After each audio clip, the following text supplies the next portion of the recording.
Ich installiere mir heute einen Octopi Print Server für meinen 3D-Drucker und dafür brauche ich eine SD-Karte. Ich nutze dazu eine 16 GB SD-Karte, einen ganz normalen SD-Card-Reader, den ich per USB an meinen Computer anschließe und natürlich einen Raspberry Pi. Dieser sollte idealerweise mindestens ein Raspberry 3B sein, noch besser ist ein 4er. Ich nutze hier einen 4er mit 2 GB RAM. Des Weiteren benötige ich ein bisschen Software, natürlich das Raspberry Pi bzw. das Octopi Image. Dieses Octopi Image, genauso wie sämtliche andere Software, welche ich gleich benennen werde, lege ich natürlich unten rein. Ich benötige den Advanced IP Scanner, ich benötige ebenfalls den Win32 Disk Imager, um das Octopi Image auf die SD-Karte zu schreiben. Etcher geht natürlich ebenfalls. Ich habe hier meinen SD-Card-Reader samt SD-Karte, schließe das jetzt an meinen Computer an. Ihr seht, ich habe da schon was drauf. Öffne dann meinen Win32 Disk Imager. Hier hat er mir schon den korrekten Datenträger ausgewählt. Laufwerk Roh passt bei mir. Suche dann nach der entsprechenden Octopi-Datei. Öffne dieses und schreibe es auf meine SD-Karte. Ja, ich möchte überschreiben. Der Vorgang dauert nun 3, 4, vielleicht 5 Minuten und dann geht es weiter.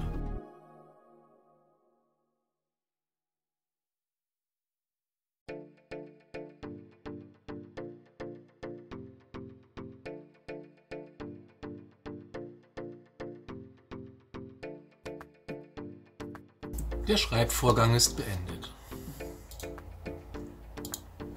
Ich suche nun meinen Datenträger, den ich gerade beschrieben habe, in meinem Fall wieder Laufwerk O, und möchte nun mein WLAN konfigurieren.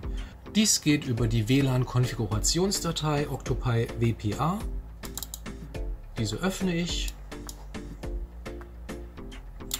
Ich nutze WPA2 und trage hier meine SSID für die WLAN-Verbindung ein.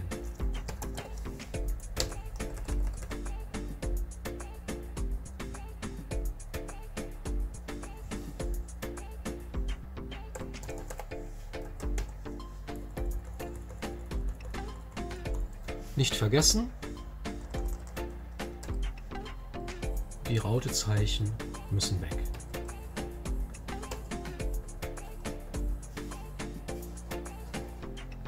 Speichere das Ganze ab und bin nun fertig für den ersten Boot. Hierzu stecke ich meine SD-Karte in den Raspberry und schalte diesen ein. Als nächstes möchte ich nun wissen, welche IP-Adresse mein Raspberry nach dem Boot bekommen hat. Hierzu muss ich erstmal herausfinden, welche IP-Range in meinem Netzwerk vorliegt. Ich öffne hierzu per CMD die Command Shell und gebe ipconfig ein. Ja, ich bin per WLAN verbunden und sehe auch hier schon meine IP-Adresse. Ich habe die 192.168.0.112. Interessant sind die ersten 3 Oktetten, denn diese geben meine Range an. Als nächstes öffne ich nun den Advanced IP Scanner und stelle sicher, dass diese Range auch definiert ist. In meinem Fall also 192.168.0. Als 4. Oktette nehmt ihr dann in der Regel auch immer die 0 bis 192.168.0 und hier als 4. Oktette dann die 255. Dann lassen wir den Scanner mal seinen Dienst tun.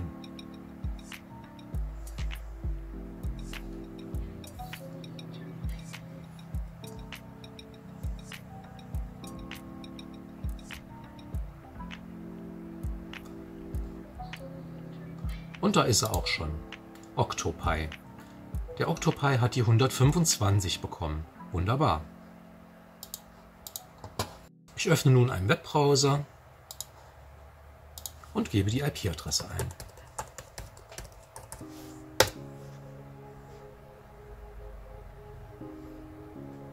und bin auch schon verbunden. Der Setup Wizard startet automatisch und begleitet mich nun durch die Konfiguration. Er fordert mich auf, einen Username einzugeben. Ich werde dies tun.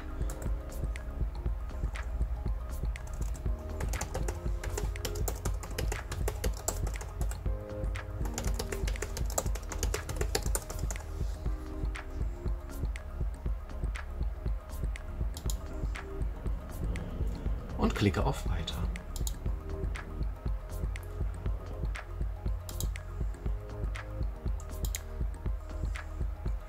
Die Online-Prüfung zur Ausfindigmachung neuer Updates ist okay, die lasse ich aktiviert.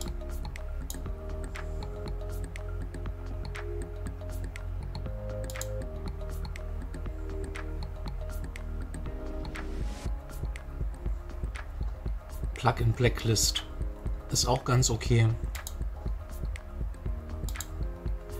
Und richte nun meinen Drucker ein. Ich werde hierzu meinen Ender-Drucker einrichten, meinen Ender 4, Core XY, rechteckig, Heizbett habe ich. Die Breite ist 220 x 220 bei einer Höhe von 300. Weiter.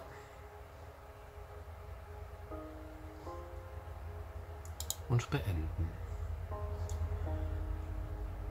Er muss nun beim ersten Mal die Schnittstelle suchen, möchte aber, dass er zukünftig dies automatisch tut und auch die Verbindungseinstellungen speichert. Drücke deshalb diese zwei Häkchen hier an und auf Verbinden. Das war's schon. Er hat es gefunden. Ich bin verbunden mit dem USB-Port DEF TDY ACM0 und einer Bautrate von 115.200.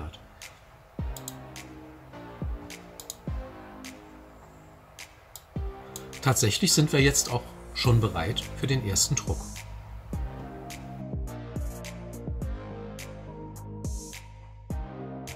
Ich wähle mir einen G-Code aus, drücke auf Öffnen. Die Datei wird hochgeladen auf die SD-Karte.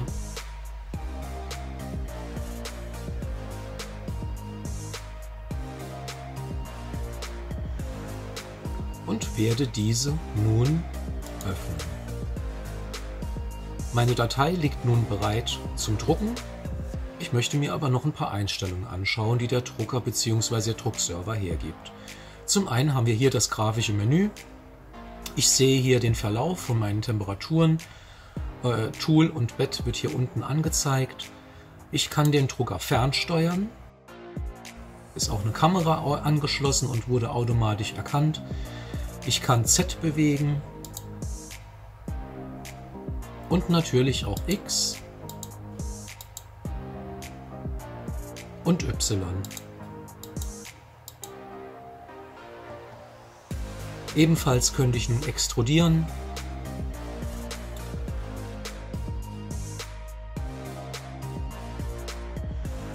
Ich werde mir nun die G-Code-Datei im G-Code-Viewer anschauen, um zu sehen, was er da denn genau drucken will.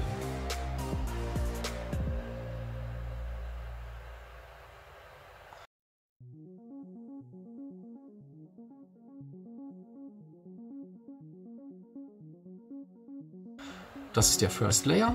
Ich werde das mal ein bisschen vergrößern hier und schiebe das Ganze mal hoch. Ich kann hier sehr schön erkennen, wie der Druck in den Layern ablaufen wird. Und für mich sieht das soweit gut aus. Unter Terminal sehe ich die aktuellen Daten, die an den Drucker geschickt werden bzw. vom Drucker zurückkommen. Im Menü Zeitraffer kann ich nun auswählen, wie ich gerne ein Timelapse erstellen möchte. Nach Zeit oder nach Bildebenwechsel. Ich mache ganz gerne nach Zeit. Snapshot-Intervall, sagen wir mal 30 Sekunden. In einer Framerate von 15. Bestätige diese Änderung und und starte den Druckvorgang.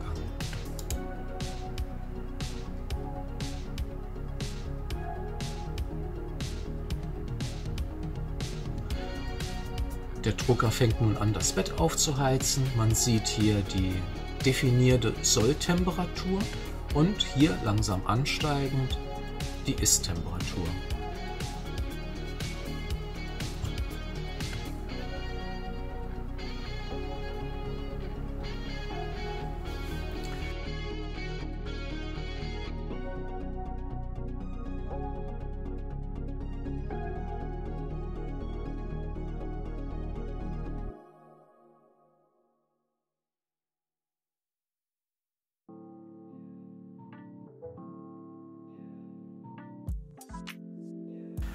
Mein Drucker hat nun den Aufheizvorgang beendet und fängt an zu drucken. Wir schauen uns das mal an, wie es im G-Code bzw. im Steuerungsmenü aussieht. Hier sehe ich nämlich gerade, dass er die Primeline druckt. Und so sieht das Ganze im G-Code-Viewer aus. Hier könnt ihr genau verfolgen, an welcher Stelle sich die Nosel gerade befindet und welchen Fortschritt der Druckvorgang gerade hat. Im Terminal-Menü sehen wir nun, wie der G-Code an den Drucker geschickt wird und jeweils ein Receive mit OK vom Drucker zurückkommt, dass er dies korrekt erhalten hat. Man kann das Ganze noch ein bisschen filtern, sodass es zumindest mal ein klein wenig übersichtlicher wird, falls man einen Fehler sucht.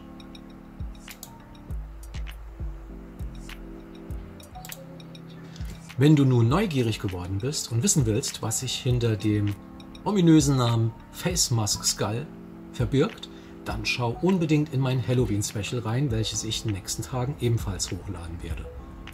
Du hast nun gesehen, wie ich innerhalb von wenigen Minuten einen Octopi-Server installiert habe, um einen Drucker anzusteuern. Octopi ist meine absolute Empfehlung für alle, die nur einen Drucker haben.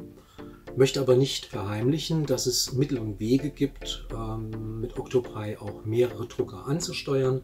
Da dies jedoch ein Anfängervideo ist, möchte ich da jetzt nicht zu tief ins Detail gehen. Eventuell mache ich zu einem späteren Zeitpunkt hierzu ein Video. Octopi bietet eine Vielzahl an Plugin-Möglichkeiten, um die Funktion innerhalb von Octopi zu erweitern. Schaut gerne einfach mal durch, was es da so alles gibt und lasst euch überraschen. Wenn dir das Video gefallen hat, lass mir gerne ein Like da, auch gerne ein Abo, im Speziellen, wenn du mein Halloween-Special nicht verpassen möchtest, um sehen zu können, was hinter dieser Skull Mask steht. Bis dahin wünsche ich viel Spaß beim Drucken. Bis bald. Tschüss.